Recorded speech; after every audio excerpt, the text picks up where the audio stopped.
देखिए, कल से बिहार की राजनीति में एक नया उथल-पुथल देखने को मिल रहा है। ये उथल-पुथल तब शुरू हो गया जब अमित शाह ने एक पत्रिका में इंटरव्यू देते हुए ये कहा कि नीतीश जैसे अगर कोई पुराने साथी जुड़ना चाहते हैं तो इस पर विचार किया जाएगा। अगर ऐसा कोई प्रस्ताव आता है तो उनके प्रस्ताव पर हम विचार करेंगे। अमित शाह का ये बयान आया, उसके बाद फिर बिहार के मुख्यमंत्री नीतीश कुमार ने अपने विधायकों को पटना में रहने की एडवाइजरी जारी कर दी। इसके साथ ही बीजेपी ने भी अपने विधायकों को, अपने विधान पार्षदों को और अपनी सांसदों को पटना बुला लिया। तो उधर जीतन राम मांझी ने भी अपने विधायकों को पटना में ही रहने का निर्देश दे दिया। अब इस प्रकार से एक ही समय में नीतीश कुमार के सभी विधायकों को बुलाना, बीजेपी के सभी विधायकों को और विधान पार्षदों को पटना बुलाना, जीतन राम मांझी के सभी विधायकों को पटना बुलाना, यह इशारा कर रहा था कि बिहार में कुछ राजनीतिक हलचल तो है। उधर अमित शाह का ये बयान कि अगर कोई पुराने साथी नीतीश जैसे वापस लौटना चाहते हैं तो उनके प्रस्ताव पर विचार करेंगे, और इधर ये सारी चीज़ें, ये सब जब होने लगा तो लोग ये कहने लगे कि शायद बिहार में राजनीतिक उथल पुथल है। हो सकता है कि सरकार इसको लेकर कुछ, हो सकता है कि इसको लेकर सरकार में कोई अस्थिरता बन गई हो।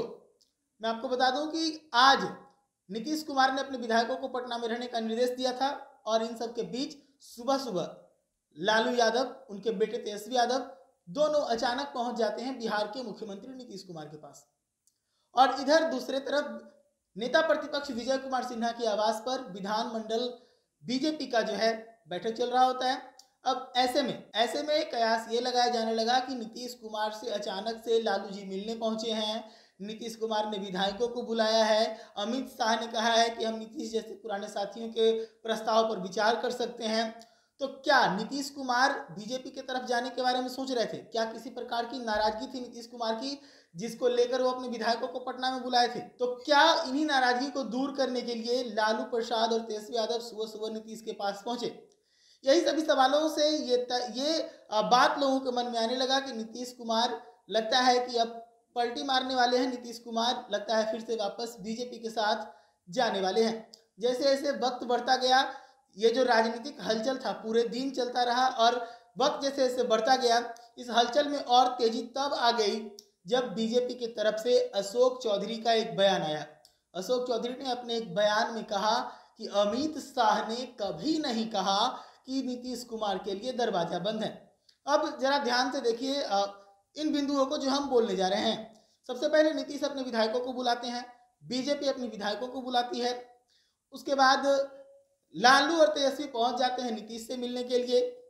अमित शाह का सबसे पहले बयान आता है कि अगर नीतीश जैसे पुराने साथी अगर वापस आना चाहते हैं तो उनके प्रस्ताव पर विचार किया जा सकता है।